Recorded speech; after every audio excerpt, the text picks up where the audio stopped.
boa noite a todos. É com todo o gosto que aqui estou de novo e sou eu quem estou grato por esta oportunidade com que vocês me distinguem, na pessoa do diretor do centro, que faz o favor de me aturar, de me convidar sempre, e é com muito gosto que aqui virei sempre que vocês de mim necessitem, dos meus parcos conhecimentos. Hoje vamos falar deste tema, e porque estávamos a falar de celebrações,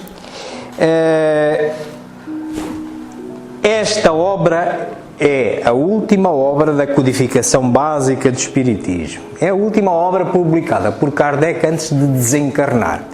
Ele publica em 6 de janeiro de 1868, a primeira edição, 6 de janeiro de 1868. Ele desencarna em 31 de março de 1869. O nosso amigo Bezerra de Menezes tinha, nesta data, 36 anos. Não sei se ele era um profundo conhecedor já da doutrina espírita nessa altura, desconheço. Mas sim, que já era um homem íntegro, com aquelas características de urbanidade e caridade e dedicação ao próximo, sim, já o era. Nem só os espíritas chegam ao céu. É apenas um caminho, ou também podem chegar a outros sítios, não é? Mas o que eu estou a dizer é que o espiritismo só é realmente uma necessidade para quem tem dúvidas, para quem quer racionalizar a sua fé. Não é o caminho, não é o caminho, como, por exemplo, ouvimos há uns séculos atrás, por exemplo, havia uma máxima que era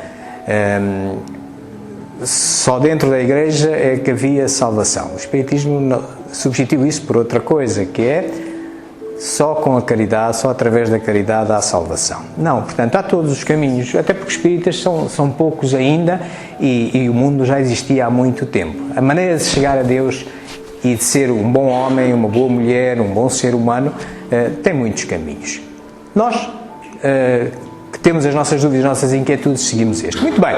Portanto, como eu vos dizia, esta é a última obra, está a fazer 150 anos, e vamos endereçá-la da forma como normalmente temos vindo a endereçar as anteriores. Vamos seguir estes objetivos. Vamos começar por recordar uma biografia do codificador Allan Kardec. Depois vamos ver porquê. Porque é que esta obra surge. Depois iremos ver as questões da publicação e das edições que houve. Olharemos para a Gênese a seguir, para a sua estrutura, como é que ela é constituída, o que é que ela tem, vamos caracterizá-la e por fim vamos estabelecer uma relação desta obra com toda a obra básica do Espiritismo. Comecemos então pela biografia do codificador, Allan Kardec. Vamos ver um pequeno resumo. Hippolyte Léon Denisard Rivail, que mais tarde viria a adotar o pseudônimo de Allan Kardec, nasceu na cidade de Lyon, na França, no dia 3 de outubro de 1804. Com a idade de 10 anos, seus pais o enviaram para estudar em Yverdon, na Suíça, onde se localizava um dos institutos de ensino mais famosos e respeitados em toda a Europa. Fundado pelo educador suíço Johann Pestalozzi, o instituto era uma espécie de escola modelo, admirada pela aristocracia, altas personalidades políticas, científicas, literárias e filantrópicas. Depois de haver concluído seus estudos em Yverdon, Rivail tornou-se conceituado mestre, não só em letras como em ciências. Distinguindo-se também como notável pedagogo, publicou diversos livros didáticos e contribuiu com planos e métodos para a reforma do ensino francês. Esta longa experiência pedagógica habilitou o professor Rivail para outra tarefa, a codificação do Espiritismo. Aos 65 anos incompletos, vitimado por um aneurisma, Allan Kardec faleceu em sua casa enquanto trabalhava. Portanto, e no ano anterior, ele faleceu em 69, ele ainda não tinha os 65 anos completos, porque ele nasceu em outubro, portanto estava com 64 anos, e no ano anterior, com 63 anos, ele publica esta obra. Porquê é que aparece esta obra? Portanto, Portanto, como se recordam, detrás dela já vinha o livro dos Espíritos, o livro dos Médiuns, o Evangelho segundo o Espiritismo e o Céu e o Inferno. Ora bem, o que é que esta obra endereça fundamentalmente? No livro, A Gênese, encontramos análises sobre a formação da Terra e do Universo. Encontramos também análise sobre o futuro, explicação sobre os milagres de Jesus, além de conter uma abordagem sobre o final dos tempos, sobre a lei imutável do progresso, entre outros assuntos. Há mais mistérios entre o céu e a terra do que supõe a nossa vã filosofia, já dizia o pensador e poeta inglês William Shakespeare. Talvez essa reflexão explique o motivo de tantas polêmicas entre as questões relacionadas às leis que regem o universo e os acontecimentos que o cercam. Afinal, qual será a verdade sobre os fatos?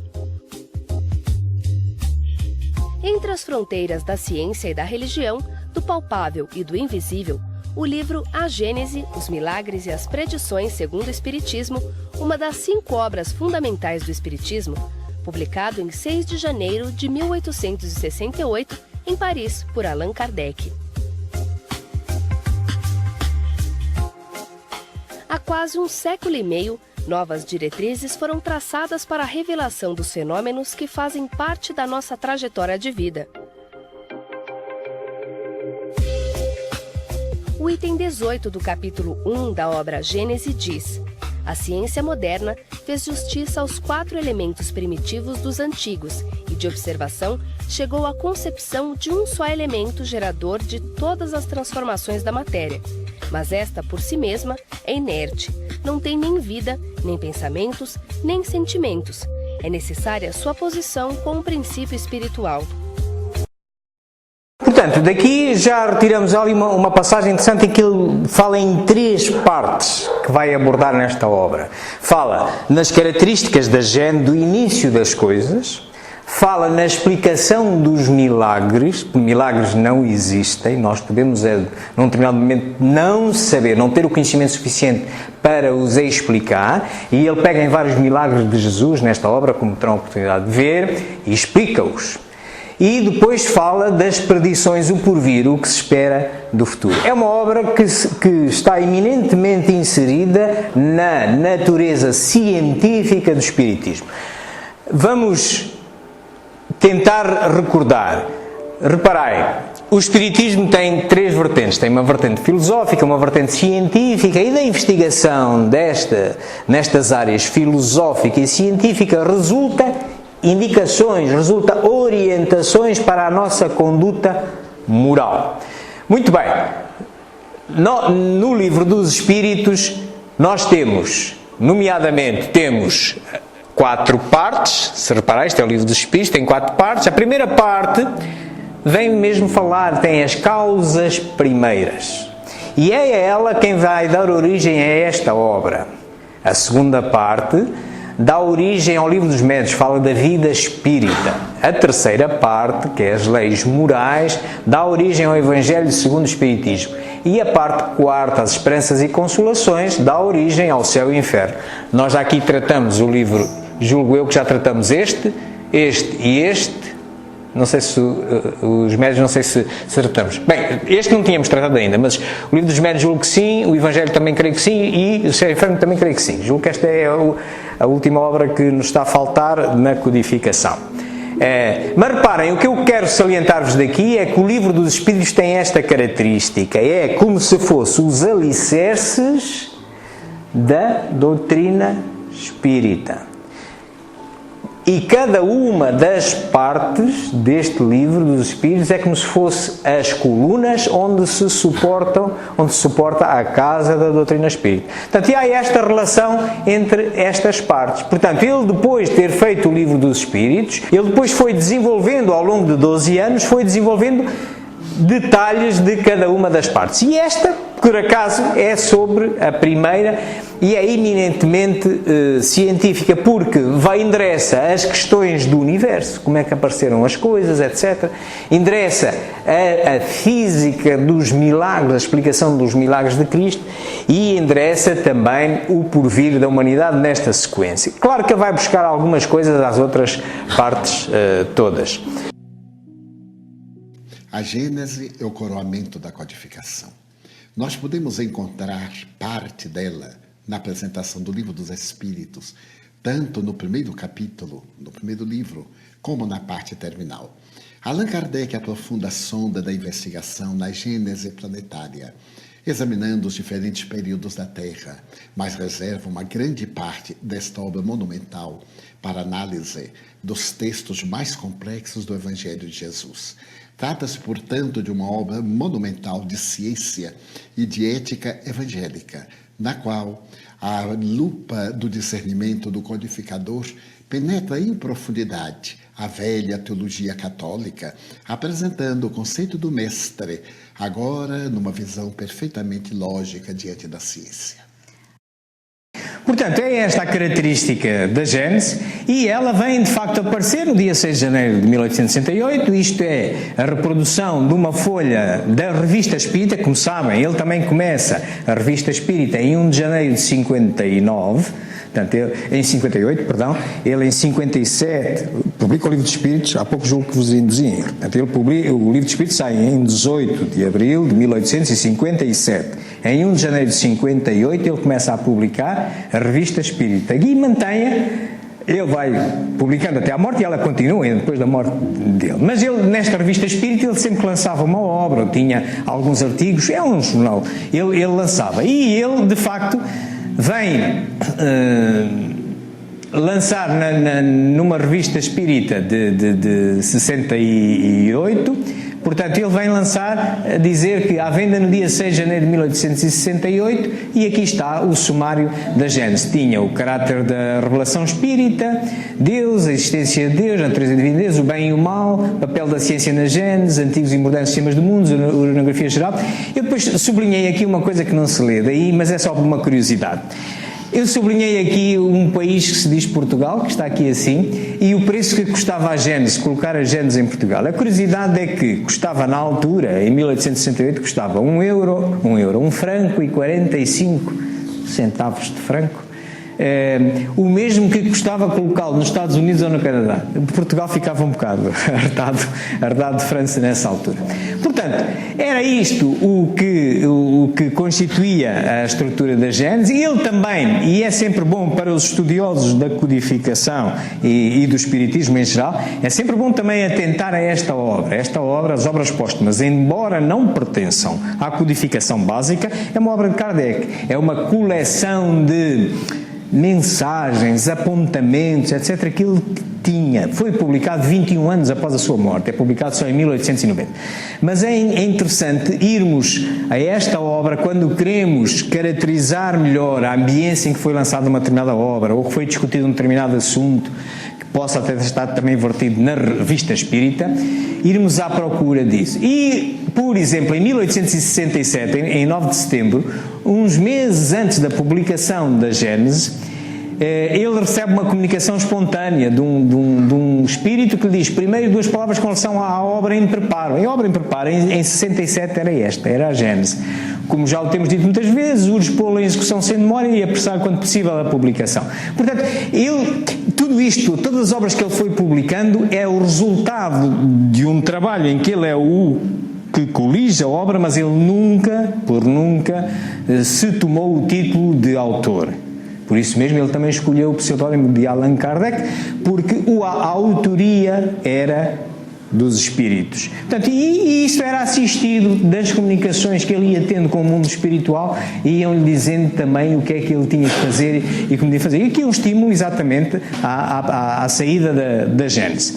Ela sai com esta capa, a primeira edição, em 6 de janeiro de 1868, tem efetivamente esta composição, está aqui em 3 partes, portanto, tem uma primeira parte, tem os caráteres da gente, depois tem os milagres e as perdições, tem na altura um prefácio, 18 capítulos, cá está. Uma primeira parte na altura chamava-se Considerandos da Gênese, na primeira edição. Depois mais tarde vem a ser mesmo só a Gênese em si. Mas 12 capítulos sobre isto, sobre as questões de como é que o mundo nasceu, o universo, os planetas, os vários sistemas de interpretação da Gênese, quer a científica, quer a mosaica de Moisés. Depois fala dos milagres, 3 capítulos sobre os milagres de Cristo, onde pegam vários milagres daqueles que eram mais surpreendentes e vai dissecá-los e vai mostrar como é que ocorriam. E depois as predições, o que é que se poderia esperar da evolução da sociedade humana e também da evolução do espiritismo. Portanto, ele lança isso, e lança em 68, e na altura a forma de se trabalhar com os livreiros era ajustar-se 3 edições de cada vez. Portanto, ele contrata com o livreiro as 3 primeiras edições e elas esgotam-se, até à terceira esgotou-se as coisas de uma forma muito rápida. Reparem, em 22 de fevereiro de 68, ainda que as obras póstumas, há aqui uma comunicação do Dr. Demer, que foi um médico que ainda contemporâneo de Kardec, mas morreu ainda logo no início da atividade espírita de Kardec, e depois no mundo espiritual foi encarregue pelo Espírito da Verdade de assistir como médico espiritual a Kardec. E tinha muitas comunicações com ele. E uma delas é ele, na conversa com o Dr. Demer, em seguida, isto é em 22 de fevereiro, reparem, um mês e meio depois do lançamento da Gênese, assim, em seguida uma comunicação que o Dr. Demer me deu conselhos muito sábios sobre modificações a serem introduzidas no livro da Gênese para a sua reedição, da qual concitava a cuidar sem demora. E depois, a venda até aqui tão rápida, sem dúvida referirá, foi feito no primeiro momento. Creio que a 4ª e a 5ª edições tomarão mais tempo. Pronto. E ele realmente, as 3 primeiras esgotam-se. Entretanto, França estava num período. Nesta altura era Napoleão III o imperador de França e resolveu declarar guerra à Prússia. Meteu-se num colete de forças.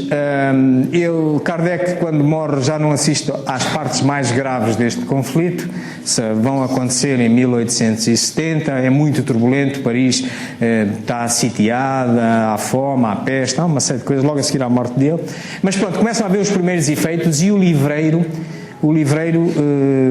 tinha sido acordado com ele mais 3 edições ainda nesse ano, e o livreiro abre falência. Portanto, em 1869 está à venda, no primeiro semestre, está à venda a 4ª edição, com a data de 1868, e entretanto Kardec desencarna.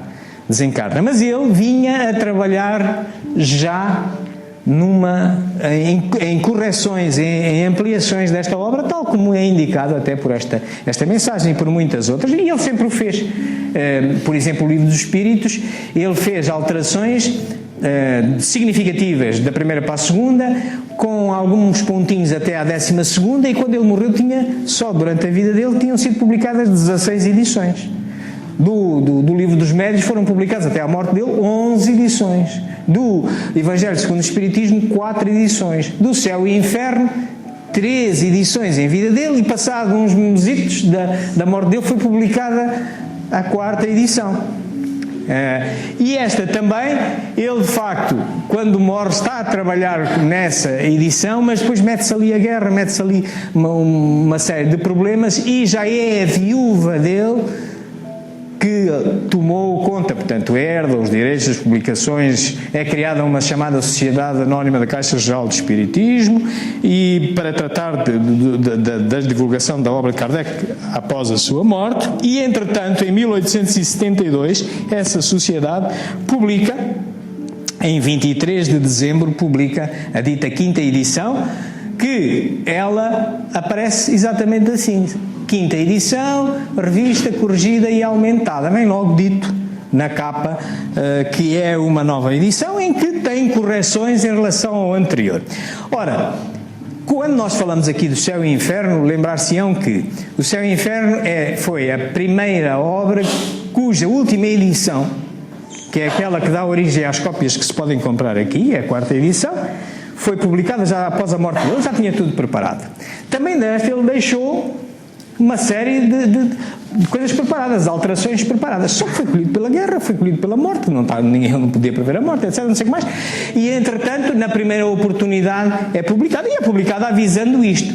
E, claro, e a obra de Kardec, etc, por aí adiante. Isto criou alguma celeuma, não criou a do céu e inferno, mas porque acharam que eram 3 anos depois da morte dele, houve quem, passado 12 anos da morte dele, achasse que tinha havido aqui uma adulteração da obra, mas deixaram morrer a viúva, portanto, quer dizer, só depois da viúva ter morrido é que começaram a levantar isso, portanto, uma série de coisas, mas não tem ponta para onde se lhe pegue, porque ter-se-ia que a assumir que houvesse uma adulteração, isto é, que a obra não foi feita por ele. Primeiro, escreveu-se aqui na frente, revista corrigida e aumentada, toda a gente viu durante 12 anos aquilo, e ninguém se apercebeu que estava a haver uma coisa diferente. O Estado francês, bolas, sabia que o Sr. Kardec tinha morrido. Então, e vão lá levar-lhe uma nova obra para coisa em nome do governo? Quer dizer, teve que certificar que teve que ter abono de sério, das pessoas sérias, nomeadamente da viúva, etc., seus amigos. Não, isto foi feito por ele, ok? Senão o Estado também não coisa. E, claro, também era preciso contar que a viúva, Amélie Boudet, viúva de Kardec, que todos nós temos numa consideração, quer como esposa, exemplar, mas como espírita, ela foi a mulher que aguentou portanto, a passagem do testemunho logo a seguir à morte de Kardec. Portanto, e liderou essa sociedade anónima e publicou isto e tal. É preciso contar com uma mão criminosa dessa senhora, que é para fazer isto, não é? Adulterar o que o marido tinha deixado. Portanto, isto são coisas estranhas, vocês já sabem que a natureza humana tem estas coisas, mas logo no ano a senhora morrer, resolve um indivíduo, um biógrafo, resolve levantar a lebre e tal, e essa coisa mantém-se ainda até hoje há umas discussões disto. É só para vos dizer o que é que está na Bela. Contudo, eu conheço as edições que estão para trás, entre a primeira e a quarta são exatamente iguais, a quinta realmente tem alterações e tem estas alterações todas que aqui estão, todas estas. Não alteram em nada o conteúdo do que vem, é o pensamento de Kardec, são estas alterações que aqui estão, algumas alterações dos títulos, dos parágrafos, etc., mas no conteúdo, garanto-vos que está absolutamente de acordo com Kardec, portanto, e não há razão para se crer que não foi ele que fez. Muito bem. Portanto, a estrutura da Gênese, e agora vamos para a estrutura da edição recente. A Gênese que temos ali à disposição é baseada na quinta, é a de 1872, que é a última de Kardec, se considera a última, que já a partir daí não há alterações nenhumas. Portanto, ela é constituída por uma introdução, onde ele, de facto, esclarece o que é o objetivo da obra, os milagres e as perdições. Portanto, e nós podemos...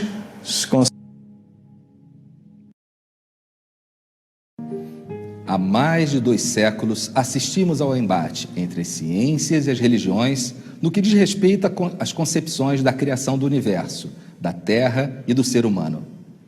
De um lado estavam as ciências, descortinando os enigmas sobre as origens do nosso universo, da formação das galáxias e até as subpartículas atômicas, desvendando os mistérios da vida e também apresentando provas incontestáveis sobre a origem e a evolução dos seres vivos.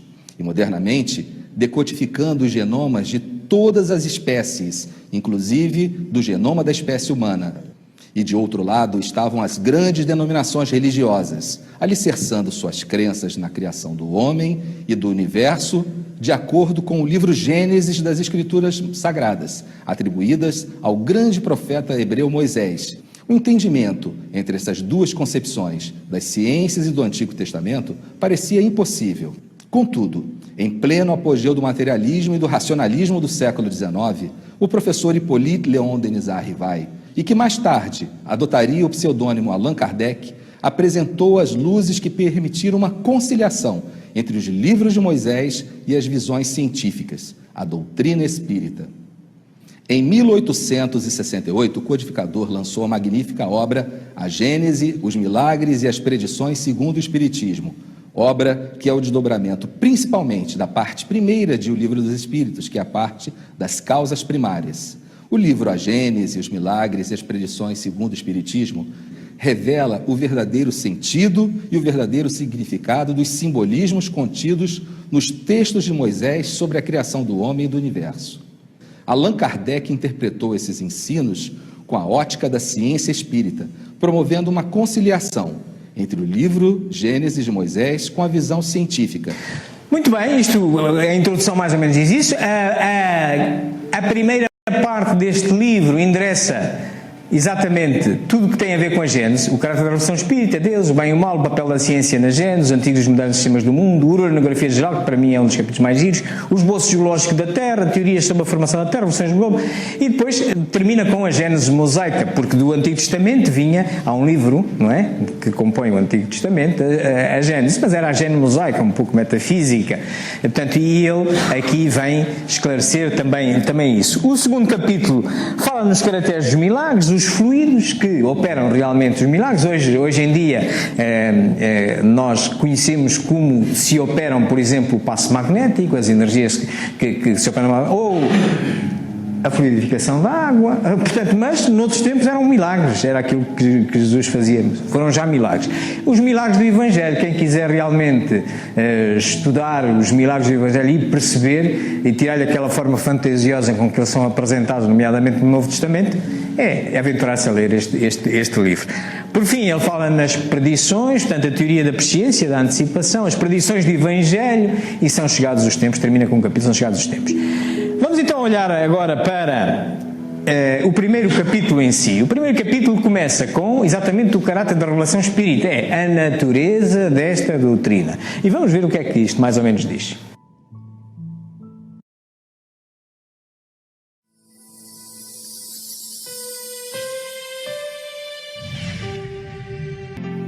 Pode o Espiritismo ser considerado como uma revelação? Neste caso, qual é o seu caráter? Sobre o que está fundada a sua autenticidade? A quem e de que maneira ela foi feita? A doutrina espírita é uma revelação no sentido teológico da palavra ou, por outra, é no seu todo o produto de um ensino oculto vindo do alto? Ela é absoluta ou suscetível de modificações? Trazendo aos homens a verdade integral, a revelação não teria como efeito impedi-los de fazer uso de suas faculdades, desde que lhes pouparia o trabalho de investigação? A revelação é a ação de descobrir algo que já existia, mas que ainda não era conhecida. A revelação espírita vem trazer o Consolador prometido a que Jesus se referia quando passou pela terra. Esse Consolador estava integralmente baseado nas verdades universais e nos ensinamentos de Jesus. Kardec estruturou esses ensinamentos a partir das orientações de espíritos superiores, admitindo a existência da vida futura, a relação entre os mundos espiritual e material, Deus como Pai e Criador e Jesus como governador do planeta. A revelação espírita, portanto, nos traz verdades que já existiam, mas que só o adiantamento da civilização permitirá o seu entendimento e utilização. Este é o caráter da doutrina espírita. A seguir, ele, num capítulo, fala sobre Deus, e é interessante filosofar sobre Deus, porque Deus só se chega lá filosoficamente, só através da razão. Não é possível levarmos Deus a um laboratório para comprovar e estabelecer as leis que o regem. Não, ao contrário, ele é que nos poderia levar a nós. É interessante, quem queira debruçar sobre a questão da causa primeira, sobre a questão do bem e do mal, que vem também muito bem referida no Evangelho segundo o Espiritismo e na parte do Livro dos Espíritos em que se baseia o Evangelho, que é a terceira parte, as leis morais. Vem o papel da ciência na Gênese, portanto, e de alguma forma, ao termos ouvido há bocadinho este último vídeo falar que a revelação, o que se está a trazer é apenas a explicação daquilo que não era possível na altura compreender. E as ciências têm isto, e a ciência espírita também tem. Mas claro, a ciência espírita, e é dito logo no primeiro capítulo também, no parágrafo 55, a ciência espírita segue ao lado das outras, e se em algum momento alguma das outras ciências revelar uma verdade melhor que aquela que ela tem, o espiritismo a adota. Mas fala no papel da ciência, fala nos antigos e modernos sistemas do mundo, quem goste de perceber como foram construídos. Este, para mim, é dos capítulos mais giros, mas porque eu gosto da ciência. Vamos ver o que é que ele fala. Fala da constituição do universo, deste universo lindo que podemos ver que aqui temos.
Somos uma coisinha muito pequenina quando às vezes nos medimos com os nossos orgulhos e as nossas vaidades.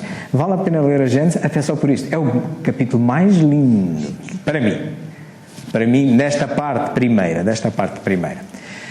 Depois ele fala do esboço geológico da Terra, para quem gosta de geologia é uma coisa muito interessante. Fala das várias teorias da formação da Terra, das revoluções que houve no globo, que nos permitem encontrar as várias eras glaciares, etc., porque o globo passou. A gênese orgânica, a evolução dos corpos, das raças, que Darwin depois, mais tarde, também veio aproveitar aqui alguma coisa, encontramos com Darwin. e termina com, fala também da gênese espiritual, a evolução dos espíritos, do princípio material e do princípio inteligente, e termina com a gênese mosaica, comparando aquilo que vinha na gênese do Antigo Testamento e o que a ciência racionalmente aponta. E assim termina a primeira parte. Nesta segunda parte fala dos milagres, e claro, os milagres são coisas que a gente não sabe explicar. Vamos ver Milagre é a palavra para traduzir violência às leis naturais. Se Jesus violentasse as leis naturais, estava derrogando-as. E elas são leis inderrogáveis. A eletricidade, a gravidade, a força nuclear forte, a força nuclear fraca. São as 4 leis universais inderrogáveis. As outras eram leis desconhecidas. Poderia conceber-se, por exemplo, a eletricidade ao tempo de Jesus? Se alguém acendesse uma lâmpada, seria um milagre. Jesus utilizou-se dessas leis. Hoje, nós sabemos nas psicoterapias que o doente é doente porque ele o quer. Na hora em que ele se predispõe a uma mudança de atitude, ele realiza a autocura. E Jesus, toda vez que ia atender a um doente, perguntava-lhe: tu queres que eu te cure? Tu crês que eu te posso curar? Para despertar no indivíduo a produção de substâncias neuroniais capazes de restabelecer-lhe a saúde. Não há, nos chamados milagres, conforme Allan Kardec estuda em A Gênese, nenhum fenômeno que entra em choque com as leis naturais. Tudo está dentro de leis que eram desconhecidas e que hoje podemos fazer normalmente quando aplicamos um passe, a bioenergia, quando magnetizamos a água, ou quando induzimos pela hipnose ou pela regressão de memória um paciente a voltar às experiências do passado. Fazemos a terapia. Portanto, meus amigos, quereis perceber os ditos milagres? Convido-vos a ler esta obra. Tem lá um capítulo muito interessante sobre os fluidos. Portanto, aquilo que aqui se passa, ainda há pouco foi fluidificada a água, poderá haver um passo a seguir ou noutra altura. Portanto, como funciona? É isto tudo. E isto para clarificar muitas vezes as ideias que a gente tem. Eu conto uma anedota simples, passou-se em África, em Angola. Eu vivi lá uns anos e havia uma carreira aérea entre Luanda, que é a capital, e Malanje, onde eu vivia, eram cerca de 400 quilómetros. Portanto, mas fazia uma carreira. E naquele tempo os aeroportos não estavam tão sofisticados assim. Portanto, as pessoas iam pela pista, subiam para o avião, levavam as bagagens, punham no avião, tiravam e tal. Portanto, e chega um avião que vai de Malanje para Luanda, chega a Luanda, à terra, os passageiros saem e, entretanto, os bagageiros vão começar a tirar as bagagens e veem que está um gato morto dentro de uma caixa. Ui, um gato morto, isto já vamos ter um problema, isto deve ser de alguém, de um cliente, de um passageiro. Bom, e entretanto decidem retardar a entrega das bagagens para tentar ver o que é que se tinha passado com o gato e ver que solução é que iam arranjar. Descobriram, no entretanto, que o piloto tinha esquecido de pressurizar a cabine. Bem, foram falar ao encarregado da companhia aérea e ele, que era um indivíduo desenrascado, mandou logo rapidamente comprar um gato exatamente igual àquele, a mesma cor e tudo, numa lojinha que havia lá no aeroporto, e trazem o gato, pronto, metem-no na caixa e tal, e vão então entregar as bagagens. A senhora, quando olha para o gato: este gato não é meu. E diz o esperto do encarregado da linha aérea: bem, minha senhora sabe é que a pressurização afeta até as pessoas, também afeta os animais. Pois essa da pressurização deve ser muito boa, é que o meu gato saiu morto de Malanje para ser enterrado em Luanda. Ok, portanto, os milagres, cuidado, não é? Os milagres. Muito bem. Portanto, este é o capítulo dos milagres e, por fim, tem o capítulo das predições, a antecipação do futuro, etc. O que é isso? Tem a teoria da presciência, tem as predições do Evangelho, que também não são milagres nenhuns. Portanto, mas convém ler, quem queira perceber isso, e depois umas mensagens interessantes sobre o que é que não se pode esperar no porvir. Um resumozinho será mais ou menos isto que aqui está. A Gênese vai mais além, elucidando sobre as duas naturezas de Jesus, a natureza humana e a natureza divina. As profecias e as predições desveladas no Novo Testamento também são profundamente analisadas nessa magnífica obra.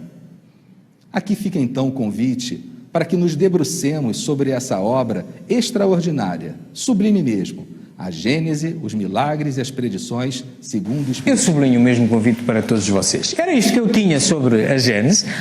Vamos terminar relacionando esta obra com as outras obras básicas. Cá está. Portanto, em 1857 temos o Livro dos Espíritos, que cobre as três áreas, filosófica, científica e moral, e porque também é fácil de perceber, ele é a base das outras todas, não é? Portanto, em 1861 nasce o Livro dos Médiuns, eminentemente científico, bem assim como a Gênese, portanto, são na área científica. Em 1864 não é o Evangelho que nasce, nós já aqui vimos, ele começa por nascer com um nome, é a única obra que muda de nome, é a imitação do Evangelho segundo o Espiritismo. E depois, em 65, quando é publicado o Céu e o Inferno, antes de ser publicado o Céu e o Inferno, é alterada esta obra, que era a imitação do Evangelho segundo o Espiritismo, passa a ser o Evangelho segundo o Espiritismo. Mas pronto, em 64 é a primeira edição, em 65 o Céu e o Inferno, que é a primeira obra que tem a última edição, é já publicada após a morte de Kardec, é publicada em junho, a quarta edição do Céu e Inferno é publicada em junho de 1869, 3 meses depois da morte, e nunca causou problema nenhum, toda a gente aceitou que era dele, talvez puxem só 3 meses, e depois a Gênese, que nasce em 1868, e a última edição é publicada 3 anos após a morte, 1872, com estes problemas todos que a gente já aqui viu, mas que não valem nenhum, valem zero para uma pessoa que seja um estudioso sensato destas coisas. Portanto, estas inserem-se na vertente moral, a indicação das orientações para o bem proceder e para a nossa evolução moral. Estas inserem-se na área científica e esta, eminentemente, o Livro dos Espíritos, sempre é a base filosófica para todo o Espiritismo. Eu, para vos trazer esta palestra, pronto, consultei estas obras que aqui estão, estas são as várias obras da codificação e a Gênese, as várias versões. Consultei também estas obras que aqui estão, a Revista Espírita, as obras póstumas, enfim, alguns livros de ciência. E estes links que aqui estão são daqueles filmes que nós tivemos a ver. Eu, como habitualmente estou a gravar esta palestra, vou publicá-la neste canal de Espiritismo, vocês poderão revê-la quantas vezes quiserem, estes filmezinhos todos, etc., que é Espiritismo JG, e tem aqui o meu e-mail, se quiserem trocar algum e-mail comigo, para tirar alguma pergunta, alguma dúvida que tenham, para além do tempo que ainda nos possa sobrar para conversarmos agora aqui um pouco. Estou à vossa disposição, alguma pergunta queiram fazer. Obrigado pela vossa atenção. Vamos então serenar, recolher ao nosso íntimo, tentar encontrar no nosso íntimo não só a tranquilidade necessária para dialogarmos com a espiritualidade superior, mas também a sensibilidade para sentirmos os irmãos ao nosso lado, quer os encarnados, quer os desencarnados, que se queiram unir também a nós neste momento de prece ao Senhor, ao Criador deste universo lindo que acabamos de revisitar. Então, comecemos por louvar o Senhor, louvar o Criador deste universo maravilhoso, de que só conhecemos uma ínfima parte e somos, talvez, menos que um simples grão de areia, como nós vimos naquela imensidade. Mas tudo faz parte da obra do Criador, e se nós achamos às vezes complexa a nossa vida, imaginai quão complexo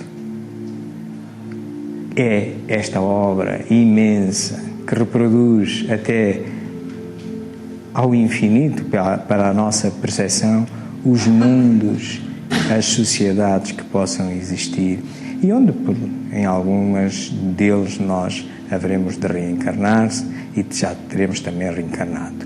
É digno de louvor esta obra imensa e que esta obra, a Gênese, endereça, em particular na sua primeira parte. Mas agradeçamos também ao Senhor a possibilidade de, aqui e agora, neste pontinho minúsculo do universo, nos cruzarmos com estas ferramentas que a doutrina espírita nos fornece, estas obras, onde podemos buscar esclarecimento, onde podemos compreender aquilo que até agora nos parecia absolutamente fantástico, milagroso, que apenas a nossa ignorância, a nossa ausência de conhecimento nos levava a crer nisso e eventualmente a embarcar por fé menos raciocinada, como às vezes são as propostas de algumas religiões mais dogmáticas. O Espiritismo é uma doutrina que apela à razão, apela à racionalização da nossa fé, por forma a torná-la inabalável. Mas para isso é preciso nós podermos confrontar as nossas crenças com a razão em qualquer momento das nossas vidas.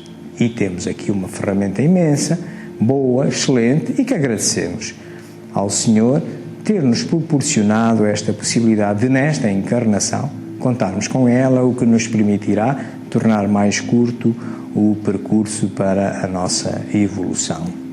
Mas por fim, e como Cristo sempre nos ensinou que qualquer prece tem que endereçar um louvor e um agradecimento e um pedido, pois porque imperfeitos somos neste universo imenso ainda, com tanto para aprender e tanto para progredir, ousamos, Senhor, pedir-te que nos ilumines, que nos chames a atenção das formas subtis como estamos habituados a que ocorra, através dos nossos orientadores espirituais, através de uma palavra de um amigo, através de uma palestra, através de uma formação que frequentemos, que nos continues a dar estas dicas, estes chamamentos à racionalização da nossa fé, à compreensão do caminho mais correto para a evolução como seres humanos, em particular naqueles momentos em que achamos que o que nos está a acontecer está para além das nossas forças, ignorando que, porque tu és justo, impossível seria que tu fosses o mandante de tais provas ou expiações que apenas herdamos de nós próprios, do nosso passado, no cumprimento sábio da lei da causa e efeito. Então, mas nessa altura, e porque somos ainda, a nossa fé muitas vezes ainda é verde, ajuda-nos a não vacilar, dá-nos a força para, com resignação, aceitar as consequências dos nossos atos do passado e, neste momento, apostarmos no presente para que o futuro nos seja mais sorridente. Bem-aja, uma boa semana a todos.